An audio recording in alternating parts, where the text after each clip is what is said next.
sallallahu alaihi wasallam memiliki banyak kelebihan dari berbagai-bagai lapisan manusia. Ya.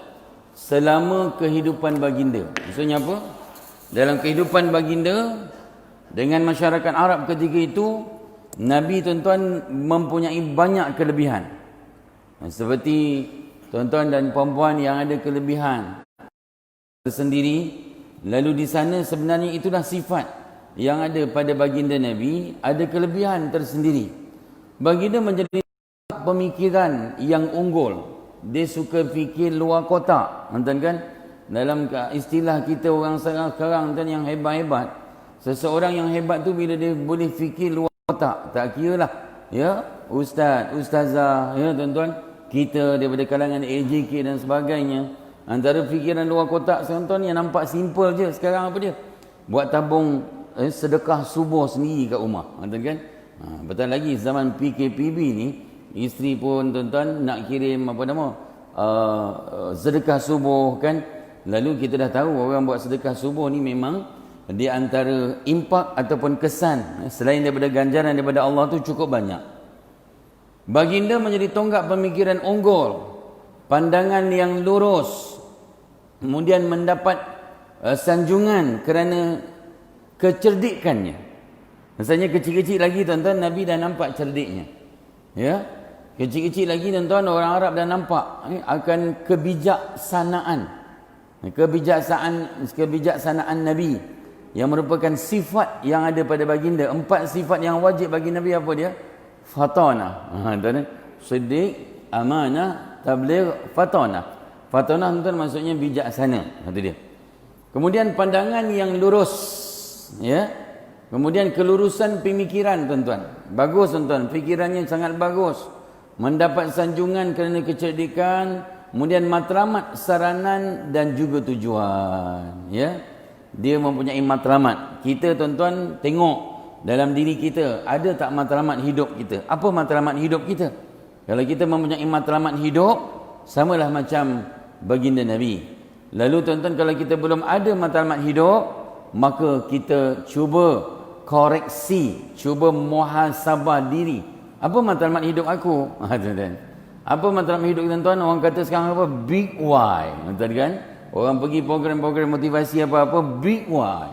Ya, apa kita nak dapat? Apa kita nak capai? Tuan kan? Bagi kita yang datang masjid ni, sepatah kata apa nama kekanda saya tuan-tuan, siapa? Qadhi Keluang yang baru. Al-Fadhil Al-Syekh Tuan Syekh Haji Sabaruddin bin Isnin, ya, yang merupakan orang kata tuan penyambut saya lah waktu kat Mesir dulu tuan. Dia sambut saya waktu saya tahun 1 di Mesir, dan banyak tuan-tuan mengajar saya cara hidup kat Mesir dulu. Hebat orangnya, kuliah bahasa Arab tuan. Lalu dia kata apa tuan-tuan?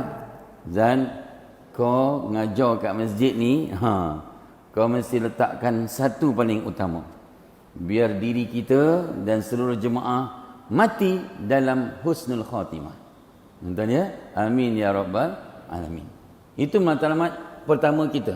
Dok sibuk kat mana sekalipun, ya. Sibuk kita dalam bekerja. Sibuk kita makan gaji, sibuk kita tuan-tuan apa saja berniaga, sibuk kita tuan-tuan apa sajalah. Tapi tetapkan matlamat kita, akhir hidup kita ini biarlah husnul khatimah.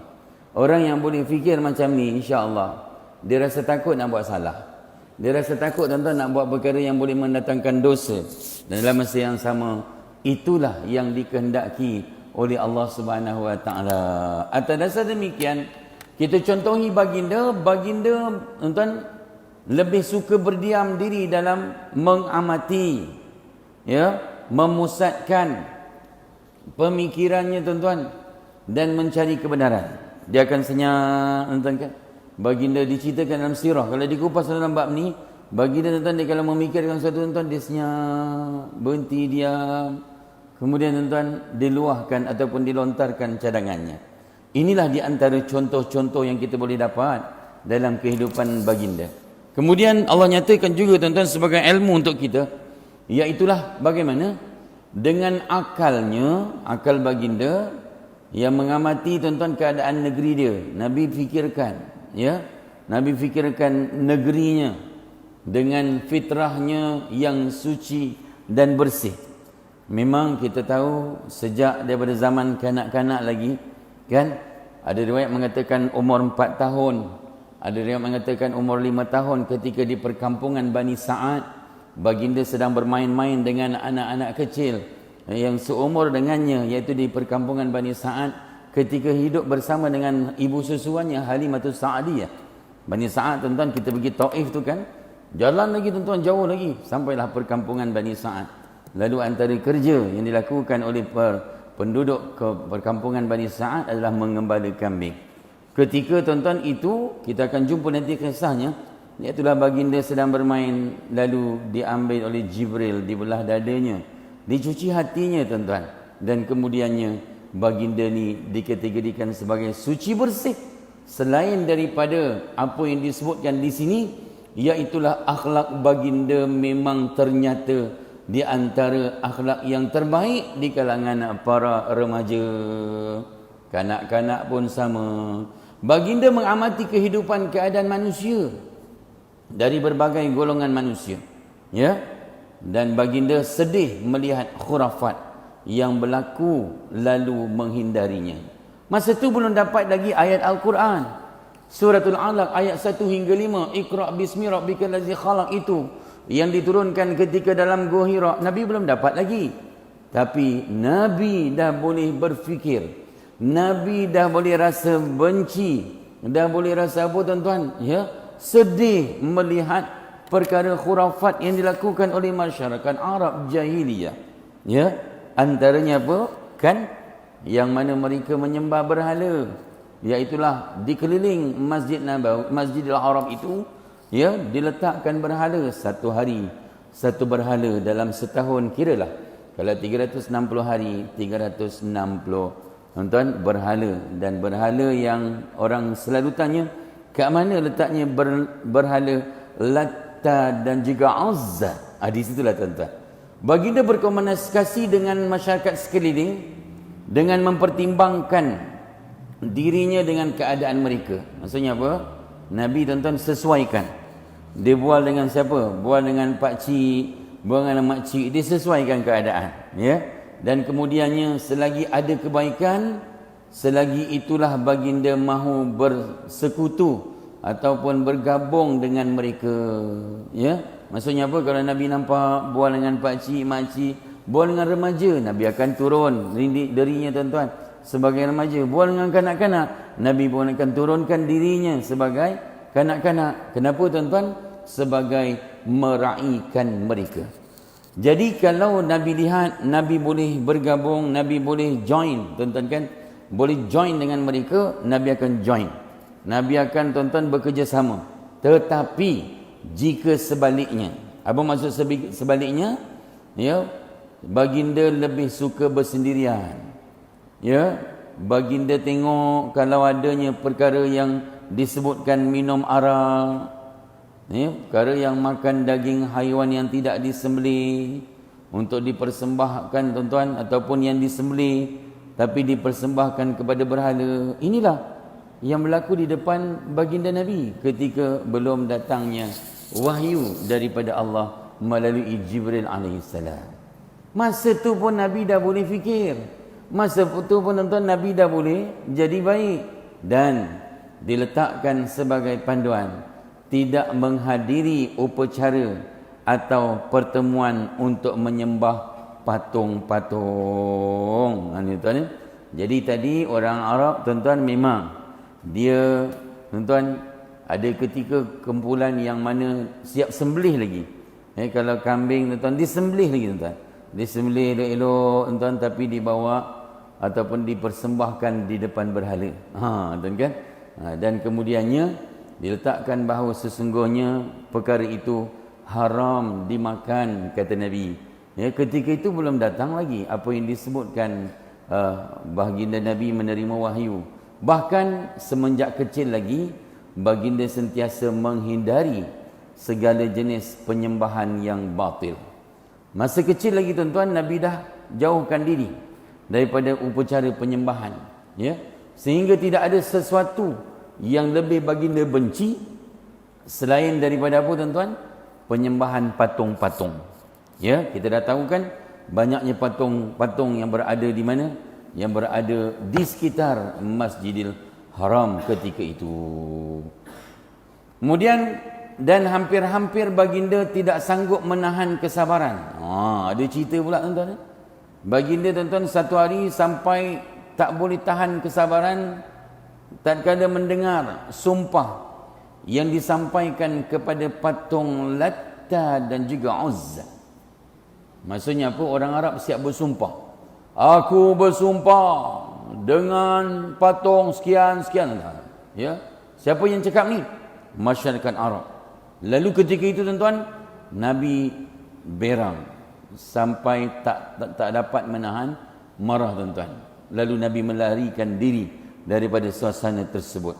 Sikap baginda ini telah boleh dibuktikan dengan perkataan Bahira dalam sirah Nabawiyah Ibn Hisham. Maka tuan-tuan, tidak diragukan lagi bahawa Allah Subhanahu Wa Taala mentakdirkan baginda sentiasa terpelihara. Maksudnya apa? Daripada kecil lagi, ya, Nabi dah dipelihara. Siapa yang pelihara? Allah Subhanahu Wa Taala. Siapa yang jaga Nabi tuan-tuan daripada menyembah patung berhala, daripada bersama dalam program syirik itu ataupun program menyekutukan Allah tu tuan-tuan, lalu memanglah ternyata yang jaga adalah Allah Subhanahu Wa Taala. Ia disaksikan oleh masyarakat Arab yang mana juga mereka terkadang-kadang merasa marah. Kenapa tak join sama? Kenapa Muhammad tak join sama tuan-tuan? Marah dia. Ibnu Asir meriwayatkan Rasulullah SAW pernah bersabda, aku tidak pernah terlintas dalam fikiran suatu keinginan untuk mengikuti kebiasaan yang dilakukan orang jahiliyah kecuali hanya 2 kali. Ya. Namun kemudian Allah Subhanahu Wa Taala menjadi penghalang antara diriku dan keinginan itu. Setelah itu aku tidak lagi berkeinginan sedikit pun sehingga Allah memuliakan aku dengan risalahnya.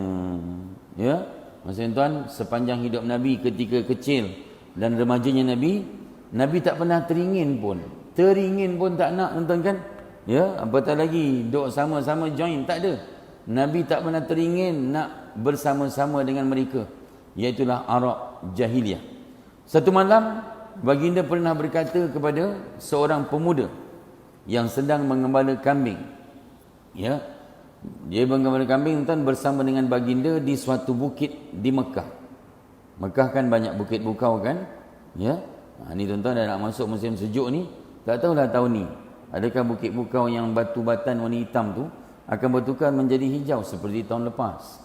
Kita tengok tuan-tuan bulan Disember, November tahun lepas, bukit bukau tiba-tiba menjadi hijau. Rupa-rupanya rumput subur, ya, terutama masa tu saya dalam perjalanan ke Taif, tuan-tuan, memang hijau semuanya. Lalu dikupas oleh para ustaz dan ustazah. Itulah di antara tanda-tanda kiamat. Di bukit batu-batan yang keras. Keras bukan cencalang. Kalau nak tuan-tuan pecahkan memang pakai apa? Jentera tuan-tuan, dipecahkan. Lalu keras itu boleh ditumbuhi rumput yang menghijau, cantik pula tuan-tuan. Kemudian dikata apa tuan-tuan? Tolong awasi kambing-kambing gembalaanku, kata lelaki itu, kerana aku hendak masuk Makkah dan hendak berseronok di sana seperti yang dilakukan oleh para pemuda lain. Ni tadi. Maksudnya apa? Ni bukti bahawa baginda Nabi SAW menyaksikan sendiri, dan baginda Nabi tuan-tuan melarikan diri daripada apa? Daripada suasana yang berlaku di kota Makkah Al-Mukarramah. Makkah ni ketika itu tuan-tuan adalah tempat mereka bersukaria. Tempat mereka tuan-tuan berzumba-zumba, zumba lagi tuan-tuan kan. Dan kemudiannya, aku akan melakukannya, kata pemuda rakanku itu. Maka aku pun pergi. Di rumah pertama yang aku lalui di Makkah, aku mendengar bunyi rebana. Apa ini?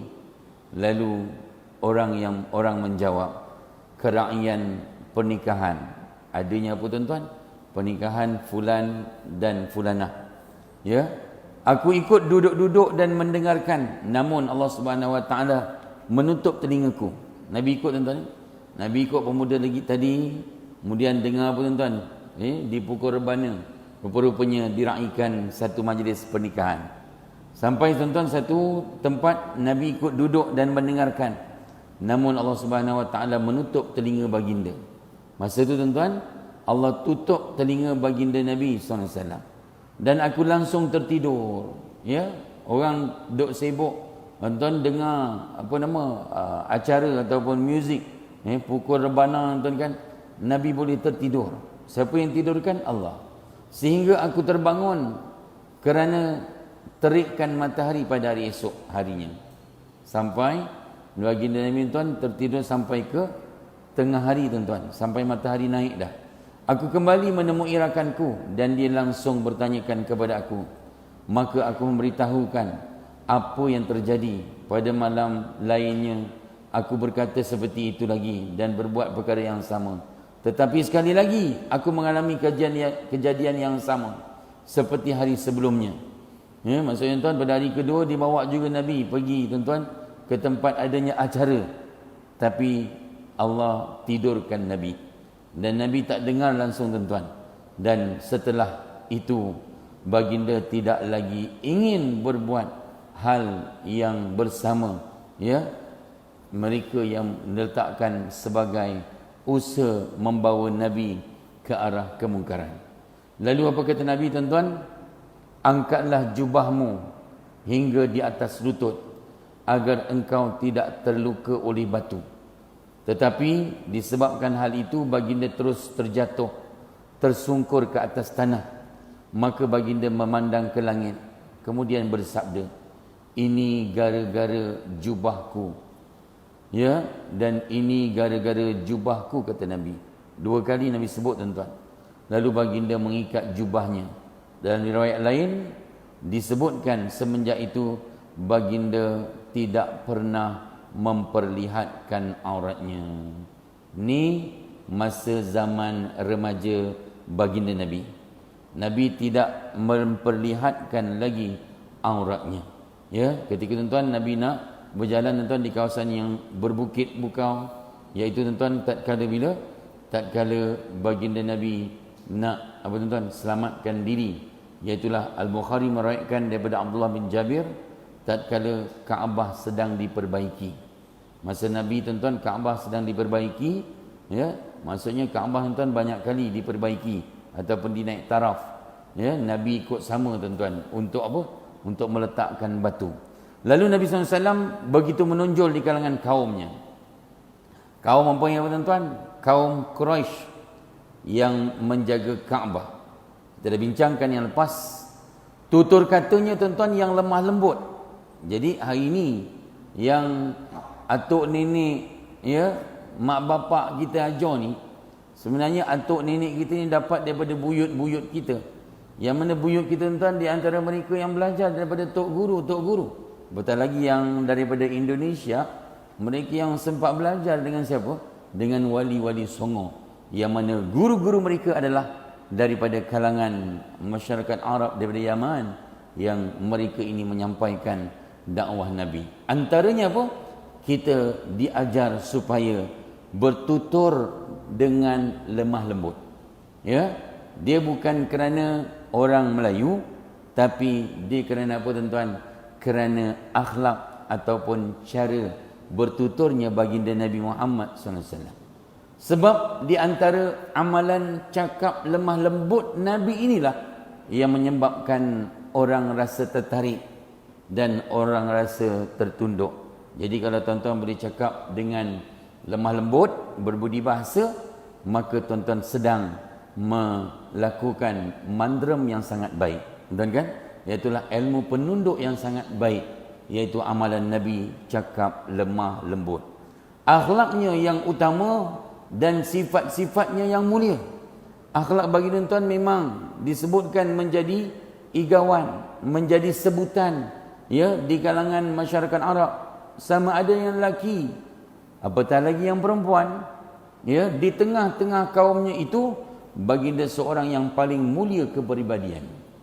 Daripada kalangan masyarakat Arab tuan-tuan, contoh kalau di Taman Seri Lambak Tinam ni tuan-tuan, diletakkan adanya insan tuan-tuan seorang ni, memang dialah paling bagus.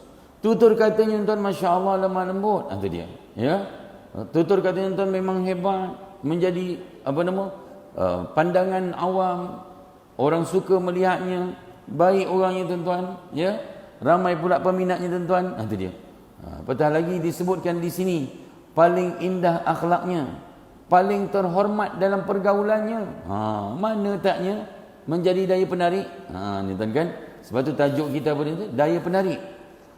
Orang suka dan orang tertarik dengan akhlak baginda ini, di antara sebabnya tadi iaitulah paling indah akhlaknya, paling terhormat dalam pergaulannya. Masya-Allah tuan-tuan, cakapnya sopan santun.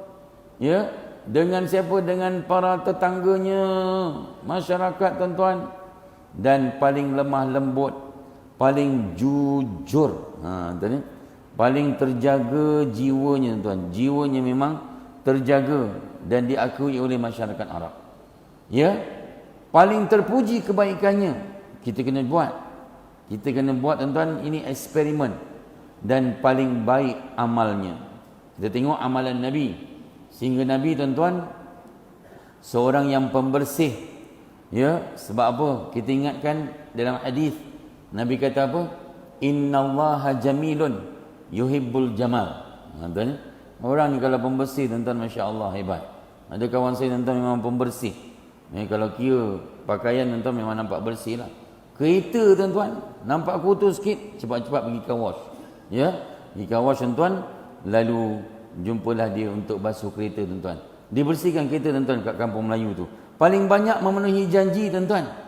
Nabi tuan-tuan kalau berjanji memang Nabi jaga betul-betul. Sebab apa? Kita dah bincangkan sebelum ni. Tanda orang munafik 3. Bercakap bohong, berjanji mungkir, dan diberi amanah dikhianat.